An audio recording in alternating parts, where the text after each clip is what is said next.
Hola, hola, ¿cómo están? Bem-vindos a mais uma classe de língua espanhola. Sou o professor Matheus. Espero que vocês estejam todos bem. E na aula de hoje nós vamos falar sobre uma variedade do espanhol que é muito característica da região que nós chamamos de Rio Platense, né? A região ali do Rio da Prata, que compreende basicamente a Argentina e o Uruguai. Então é o espanhol falado nesses dois países, certo? Então essa aula na verdade está dividida em duas.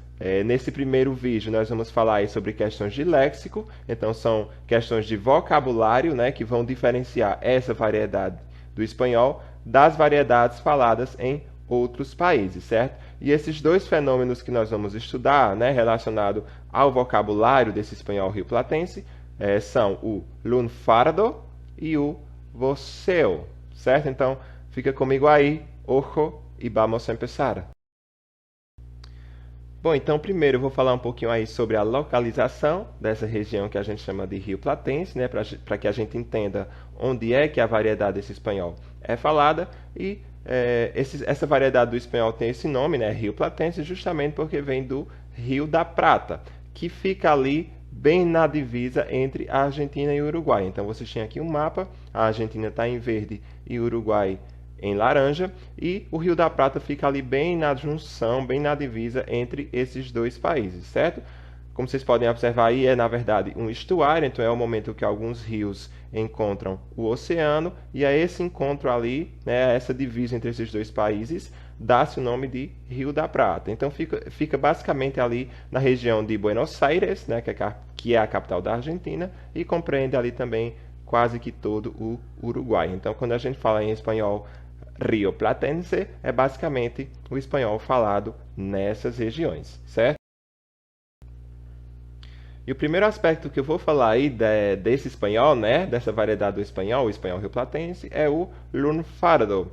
Então, o lunfardo é basicamente uma gíria que se originou em Buenos Aires, na Argentina, com a chegada de imigrantes durante os séculos 19 e 20. Então, durante esse período, houveram aí algumas ondas de imigração, vindas basicamente da Europa, então eram imigrantes europeus, principalmente italianos, mas também espanhóis, alemães, e claro, eles trouxeram aspectos da sua cultura e da sua língua que acabaram se misturando à cultura e à língua local. Então, inicialmente, esse lunfardo estava muito associado às classes mais baixas de Buenos Aires, disse até, né, que era uma gíria falada por marginais, por bandidos, né, para que eles conseguissem se comunicar entre si e dificultassem o entendimento das autoridades ou de suas vítimas. Certo? É claro que ao longo do tempo isso deixou de ser associado à marginalidade e acabou se espalhando por toda a região e se tornando uma de suas principais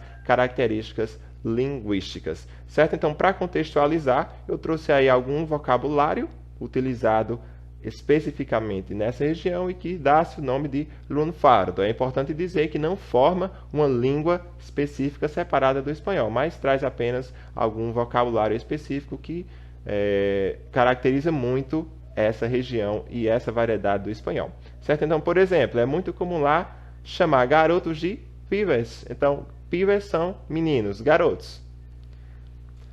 Mango é dinheiro, né? É uma gíria para dinheiro, uma gíria lunfarda para dinheiro. Bacana é legal, é uma gíria para legal ou para bacana. Se vocês observarem, muito desse vocabulário vai ter influência, né, até do galego português, mas principalmente do italiano. Então, há muita semelhança aí com a nossa língua também. Por isso, algumas familiaridades em relação ao português. Por exemplo, mina. Mina, que é uma gíria para garota. Fuleiro, que é algo de má qualidade. Malandro, que é um delinquente. Calote, que é um roubo. Otário, que é basicamente o nosso otário aqui, né, um idiota. Sarpar, que é ir embora, sair. E também tem uma característica aí muito específica do lunfardo, que é a troca de sílabas de palavras do espanhol. Então, por exemplo, é o caso do besre, que é o contrário da palavra revés. Revés em espanhol é ao contrário. Então, esse fenômeno, né, da inversão de sílabas dá-se nome de besdre, como é o caso de gomia. Então, gomia é uma gíria lunfarda para dizer amigo. Gomia são amigos, certo? Ou também sabeca. Sabeca é uma gíria lunfarda utilizada para se referir à cabeça, né? Há uma troca aí da palavra cabeça, uma troca de sílabas, e se transformou em sabeca. Outra característica aí bem marcante do espanhol rioplatense é também o que a gente chama de voceu. Então, o voceu é simplesmente o uso do pronome vos ao invés do pronome tu. Então, em muitos países que falam espanhol, como é o caso da Espanha e do México, por exemplo, em contextos informais, eles vão se referir a alguém utilizando tu, chamando essa pessoa de tu. Como acontece aí também em muitas variedades, né, do português do Brasil. Só que no caso do espanhol da Argentina e do Uruguai, eles vão utilizar o vos. Então, eles conhecem o tu, mas eles não usam no dia a dia, como acontece em vários outros países, certo? Então, por exemplo, ao invés de dizer tu estás em Brasil, né, você está no Brasil, na Argentina e no Uruguai eles vão dizer vos estás em Brasil, vos estás em Brasil. Então, houve aí essa mudança, né, do tu pelo vos. Na maioria dos tempos verbais, eu vou simplesmente, né, trocar o tu pelo vos se eu quiser me comunicar utilizando o espanhol rioplatense. É só, ao invés de dizer tu, dizer vos. Mas no caso de dois tempos verbais específicos, que são o presente, né, o imperativo afirmativo, há uma conjugação própria específica para o vos. Então, se eu quiser utilizar o tu, né, no presente ou no imperativo, eu vou utilizar uma conjugação. E se eu quiser utilizar o vos no presente e no imperativo afirmativo, eu vou utilizar uma outra conjugação diferente da do tu, certo? Então, por exemplo, se eu quiser vocear, ou seja, se eu quiser utilizar o vos no presente, basicamente eu vou eliminar o R da terminação verbal no infinitivo do espanhol e vou acrescentar um S e o acento, né? La tilde, o acentinho agudo. Então, por exemplo, llamar, o verbo chamar, né? Do espanhol, chamar. Então, se eu quiser dizer tu chamas, eu vou dizer tu llamas. Mas com o vos, eu vou dizer vos llamás. No caso do querer, por exemplo, eu tiro o R, boto o S e o acentinho. Então fica, por exemplo, vos queres. Com tu, eu digo tu quieres e com vos queres. E no caso do venir, com tu eu digo tu vienes e com vos venís. Então, basicamente eu vou, mais uma vez, tirar o R, acrescentar o acento e o S. Mas no caso do verbo ser, tem aí uma irregularidade, né? Então, com o tu eu digo tu eres, mas com o vos eu vou dizer vos sos. Então, por exemplo, eu posso dizer vos sos de Brasil. Você é do Brasil? Então, com o vos eu vou dizer vos sos, certo? E no caso do imperativo, basicamente eu vou eliminar o R e acrescentar o acento. Então, por exemplo, o imperativo do llamar, né? O imperativo é aquele tempo que eu vou utilizar para dar ordem ou para fazer um pedido. Então, eu vou dizer llamar. No caso do querer, eu vou dizer querer.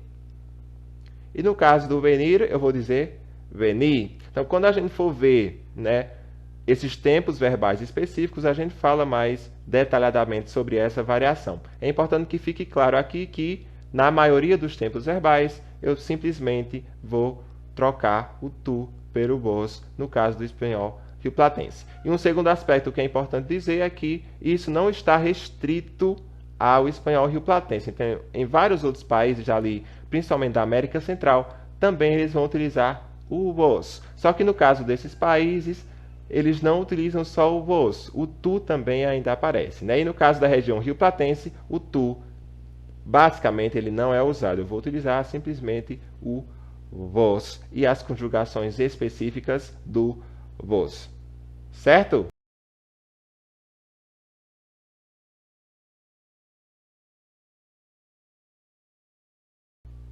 E para finalizar a aula de hoje, né, eu deixei aí um texto com vocês falando sobre o espanhol rioplatense, e tem aí 8 questões sobre esse texto falando, perguntando aí características desse espanhol que estão sendo mencionadas no texto. Então, vocês vão ler essas questões e vão responder de acordo com o vídeo e de acordo com o texto que eu deixei para vocês, certo? Se quiser fazer por aqui por o vídeo, é só pausar e observar aí cada questão e responder de acordo com o texto, ok? Então, por essa semana é isso, pessoal. Estudem, pratiquem e adiós. Hasta pronto!